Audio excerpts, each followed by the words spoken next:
O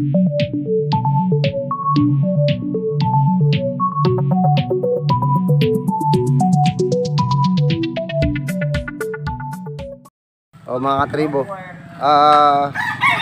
iba-vlog natin yung ano, yung hanap buhay ni Kuya. Yan. Ang trabaho niya yung pagputol ng mga sanga. Ito yung puputol niya na ano, na mga sanga. Ayan. Taas. Di ba? Kasi babagsak yan dito sa bubong, kaya yung bubong babagsakan niya, kaya kakatingin yan isa-isa.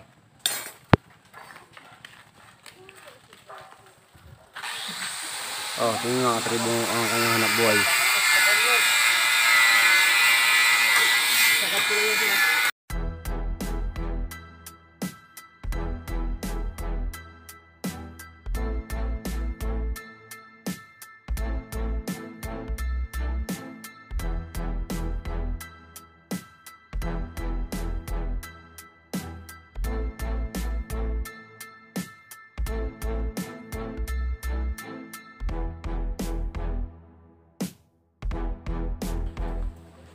Madulas mga katribo yung ano, kasi umulan, kaya konting ingat.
Mga katribo,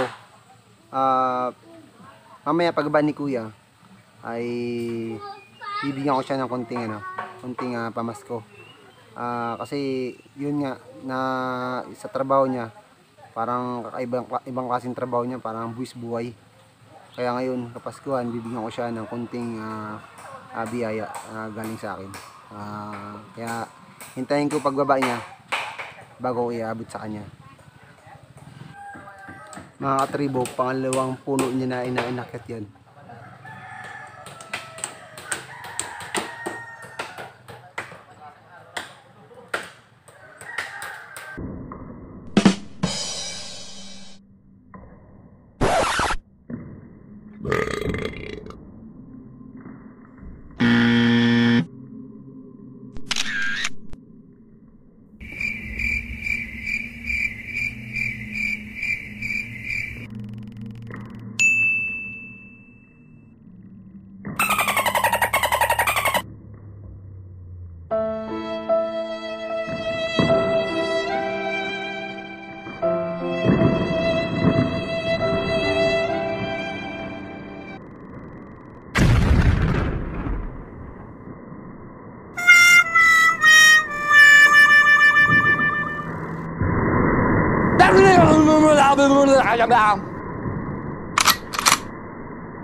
Mga katribo, pagkatapos niya akitin yung mga sanga, ano yan, puputol-putulin niya yan.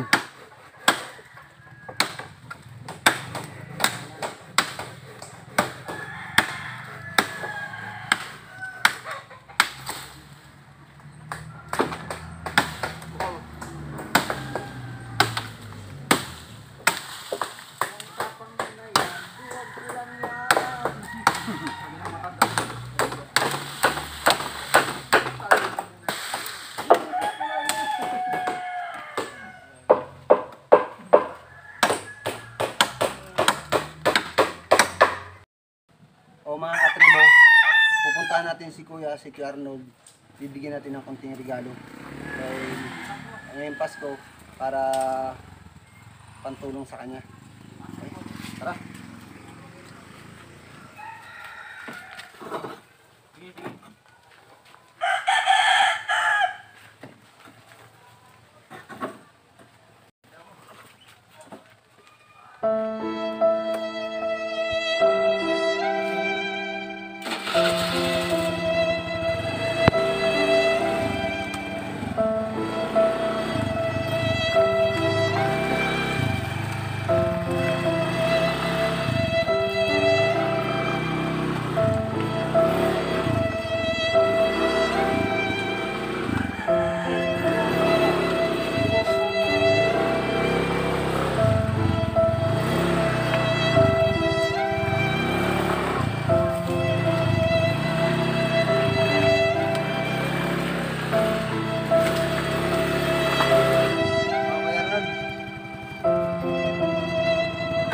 Bibigyan kita ng pamasko.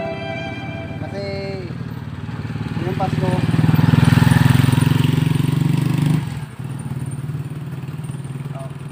mag-ingat ka kaya sa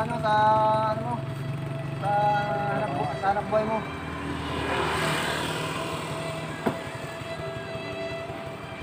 Nagpaalam ako sa kanya kanina na i-vlog ko yung pag-akit niya sa puno ng estrapol, kung paano niya putulin hanggang matapos sa edin yung mga kung saan yung pinapatrabaho sa kanya. At na-interview ko rin siya kanina, kaso hindi ko na na-videoan. Ang sabi niya sa akin ay sabi ko, kaya ba't yun bakit yun yung napili mong trabaho? Ang sabi niya sa akin, kasi wala siyang ibang alam na trabaho at yun talaga ang nakasanay niyang trabaho. Marami na siyang naakyat ng mga puno at yun ang pinambuhay niya sa kanyang pamilya. Natats ako doon sa mga sinabi niya na yun.